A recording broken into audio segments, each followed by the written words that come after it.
বোঝাতে না পারা কষ্টটা ভীষণ ভয়ঙ্কর।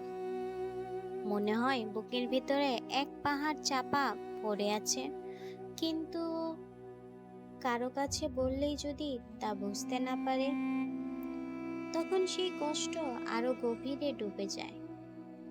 আমরা প্রায় ধরেই নিই মানুষ আমাদের অনুভূতি পড়ে ফেলবে, কিন্তু সত্যি কথা হলো কেউ তোমার ভিতরের ঝড় বুঝছে না। যদি তুমি নিজে তা প্রকাশ করো, তবুও সব কথা বলা যায় না, কারণ সবাই শোনার মতো মন নিয়ে আসে না।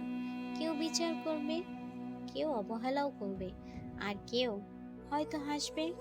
তখন আমরা চুপ করে যাই, মুখে হাসি রাখি, কিন্তু ভিতরে ভিতরে ভেঙে পড়ি।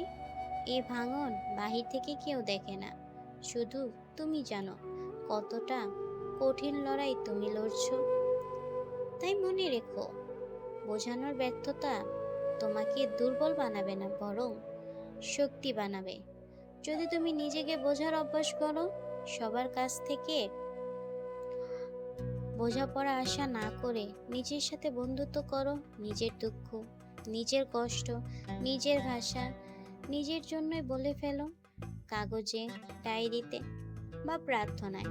কারণ একদিন তুমি দেখবে, যেদিন তুমি নিজেকে পুরোপুরি বুঝতে পারবে, সেদিন অন্য কেউ তোমাকে না বুঝলেও আর ততটা কষ্ট লাগবে না। তখন তোমার শক্তি, তোমার শান্তি তোমার নিজের ভিতরেই থাকবে। সেটাই হবে তোমার সত্যিকারের শক্তি।